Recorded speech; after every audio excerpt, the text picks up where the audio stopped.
Bilangan 14. Bangsa Israel mengeluh.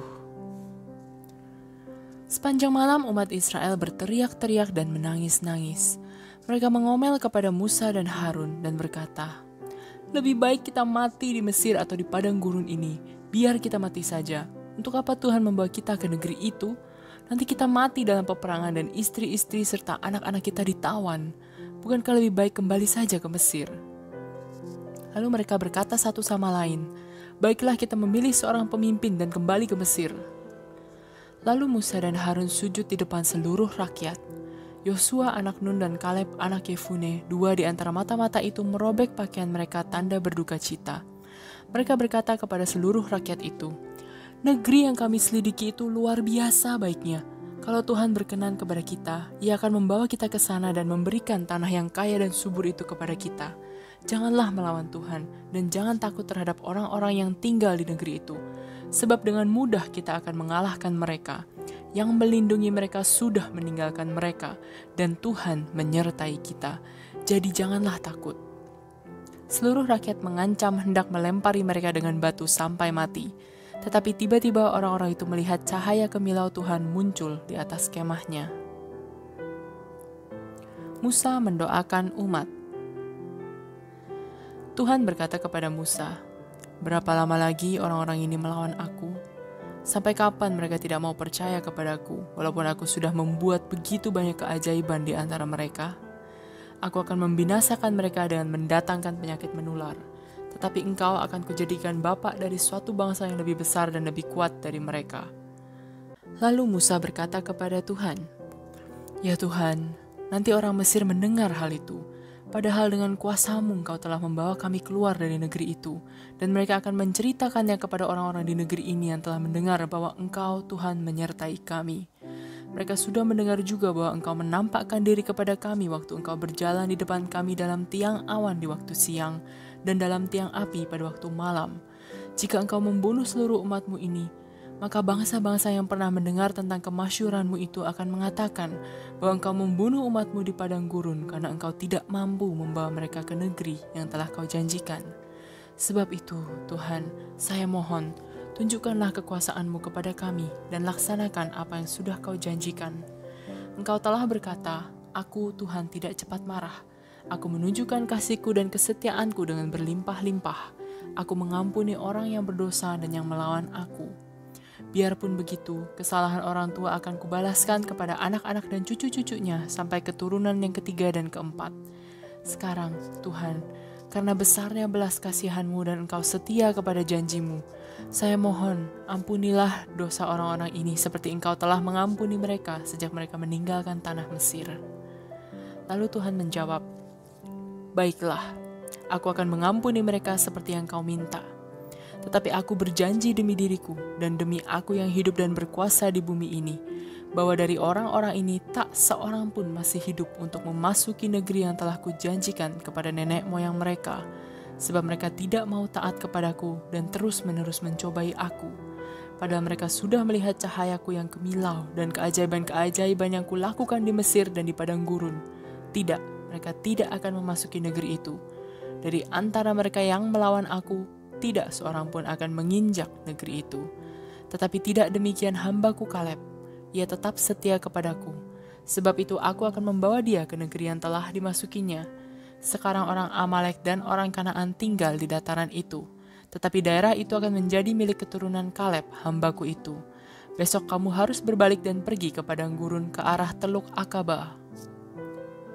Tuhan menghukum bangsa Israel karena mereka mengomel. Tuhan berkata kepada Musa dan Harun, "Sampai kapan orang-orang jahat itu mengomel terhadap Aku? Semua keluhan mereka sudah kudengar. Kamu harus menjawab mereka begini." Tuhan berkata, "Aku bersumpah demi Aku yang hidup bahwa kamu akan kuperlakukan seperti yang kamu katakan di hadapanku. Aku, Tuhan, sudah berbicara. Kamu sudah mengomel terhadap Aku. Sebab itu kamu akan mati dan mayat-mayatmu berserakan di padang gurun ini. Selain Kaleb dan Yosua, tak seorang pun di antara kamu yang berumur 20 tahun ke atas akan memasuki negeri yang kujanjikan kepadamu itu. Kamu telah berkata bahwa anak-anakmu akan ditawan, Tetapi merekalah yang akan kubawa ke negeri yang kamu tolak itu, dan negeri itu akan menjadi tanah air mereka. Sedangkan kamu akan mati di padang gurun ini. 40 tahun lamanya anak-anakmu akan mengembara di padang gurun. Karena kamu tidak setia, anak-anakmu itu akan menderita sampai orang yang terakhir di antara kamu sudah meninggal. Kamu akan menanggung akibat-akibat dosamu 40 tahun lamanya. 1 tahun dihitung untuk 1 hari dari setiap 40 hari yang kamu pakai untuk menyelidiki tanah itu. Kamu akan tahu bagaimana rasanya kalau aku melawan kamu. Aku bersumpah bahwa aku akan melakukan hal itu terhadap kamu, orang-orang jahat yang bersekongkol untuk melawan aku. Di padang gurun ini kamu semua akan mati. Aku, Tuhan sudah berbicara. Orang-orang yang telah diutus Musa untuk menyelidiki tanah itu kembali membawa laporan yang tidak benar tentang negeri itu, dan hal itu menyebabkan orang Israel mengomel terhadap Tuhan. Karena itu Tuhan menghukum mereka sehingga mereka mati kena penyakit. Dari ke-12 mata-mata itu, hanya Yosua dan Kaleb yang masih hidup. Usaha pertama untuk menyerang negeri itu. Setelah Musa menyampaikan pesan Tuhan kepada bangsa Israel, bangsa itu berkabung dengan sedih. Keesokan harinya pagi-pagi benar, bersiap-siaplah mereka hendak naik ke puncak gunung. Kata mereka, "Memang kami telah berdosa, tetapi sekarang kami sudah siap untuk pergi ke tempat yang ditunjukkan Tuhan." Tetapi Musa berkata, "Mengapa kamu sekarang mau melanggar perintah Tuhan? Kamu tidak akan berhasil. Janganlah pergi. Kamu akan dikalahkan musuh-musuhmu karena Tuhan tidak menyertaimu. Pada waktu kamu berhadapan dengan orang Amalek dan orang Kanaan itu, kamu akan mati dalam pertempuran. Tuhan tidak akan menyertai kamu karena kamu tidak mau taat kepadanya." Tetapi orang-orang Israel itu masih nekat juga menuju ke puncak gunung itu, walaupun Musa dan peti perjanjian tidak meninggalkan perkemahan itu. Maka orang Amalek dan orang Kanaan yang tinggal di sana menyerang dan mengalahkan orang-orang Israel serta mengejar mereka sampai ke Horma. Bilangan 15. Peraturan tentang kurban. Tuhan memberi kepada Musa peraturan-peraturan ini yang harus dilakukan oleh bangsa Israel di negeri yang akan diberikan Tuhan kepada mereka. Untuk kurban bakaran atau kurban pembayar kaul, atau kurban sukarela, atau kurban pada perayaan-perayaan biasa, kamu boleh mempersembahkan kepada Tuhan sapi jantan, domba atau kambing. Bau kurban-kurban itu menyenangkan hati Tuhan. Barang siapa mempersembahkan domba atau kambing untuk kurban bakaran kepada Tuhan, harus membawa juga bersama dengan setiap ekor ternak itu 1 kilogram tepung dicampur dengan 1 liter minyak zaitun untuk kurban sajian, dan juga 1 liter air anggur. Kalau yang dikurbankan itu seekor domba jantan, harus dipersembahkan juga 2 kilogram tepung dicampur dengan 1,5 liter minyak zaitun untuk kurban sajian, dan 1,5 liter air anggur. Bau kurban itu menyenangkan hati Tuhan. Kalau yang dikurbankan itu seekor sapi jantan untuk kurban bakaran atau kurban pembayar kaul atau kurban perdamaian, harus dipersembahkan juga 3 kg tepung dicampur dengan 2 liter minyak zaitun untuk kurban sajian dan 2 liter air anggur. Bau kurban itu menyenangkan hati Tuhan. Itulah yang harus dipersembahkan bersama-sama dengan setiap ekor sapi jantan, domba atau kambing. Kalau yang dikorbankan itu lebih dari seekor ternak, maka persembahan tepung, minyak, dan air anggur itu pun harus ditambah menurut perbandingan. Hal itu harus dilakukan oleh setiap orang Israel waktu ia mempersembahkan kurban. Bau kurban itu menyenangkan hati Tuhan. Seorang asing yang tinggal di antara kamu, baik untuk sementara waktu atau untuk menetap, harus mentaati semua peraturan itu bila ia mempersembahkan kurban makanan yang baunya menyenangkan hati Tuhan. Semua hukum dan peraturan adalah sama untuk kamu dan untuk orang asing yang tinggal di antara kamu, sebab kamu dan mereka adalah sama dalam pandangan Tuhan. Dan hal itu berlaku untuk selama-lamanya. Tuhan memberi kepada Musa peraturan-peraturan ini yang harus dilakukan oleh bangsa Israel di negeri yang akan diberikan Tuhan kepada mereka. Apabila kamu sudah mulai makan apa yang dihasilkan negeri itu, kamu harus menyisihkan sebagian untuk persembahan khusus bagi Tuhan. Kalau kamu membakar roti dari gandum yang pertama dipotong, roti itu harus dipersembahkan sebagai kurban khusus kepada Tuhan. Cara mempersembahkannya sama dengan cara mempersembahkan gandum pertama yang kamu giling. Untuk selama-lamanya, setiap roti dari gandum yang pertama dipotong itu harus kamu berikan sebagai persembahan khusus kepada Tuhan. Apabila kamu dengan tidak sengaja melalaikan salah satu di antara peraturan yang telah diberikan Tuhan kepada Musa, mulai dari hari Tuhan memberi peraturan itu dan selanjutnya turun-temurun, dan kesalahan itu dibuat karena umat tidak mengetahui peraturan, maka seluruh umat harus mempersembahkan seekor sapi jantan untuk kurban bakaran. Bersama-sama dengan itu, harus dipersembahkan kurban sajian dan air anggur seperti yang ditentukan.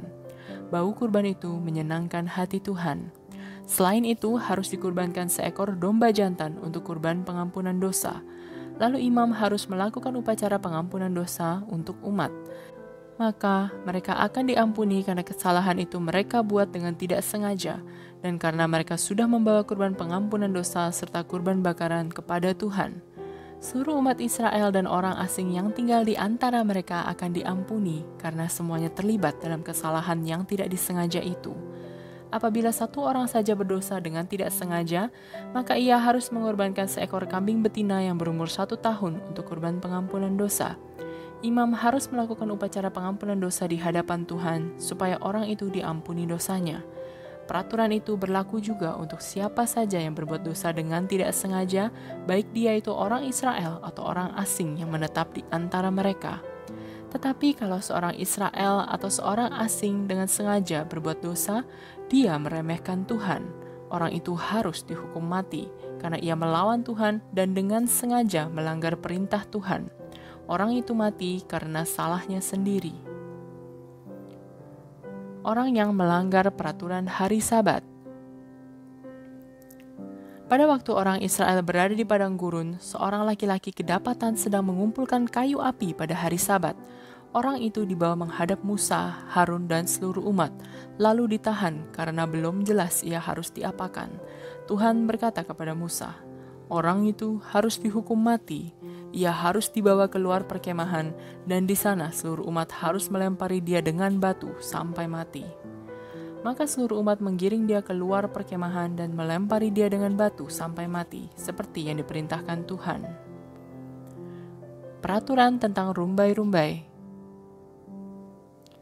Tuhan menyuruh Musa mengatakan kepada bangsa Israel, "Buatlah rumbai-rumbai pada ujung-ujung pakaianmu dan ikatkan tali biru pada setiap rumbai.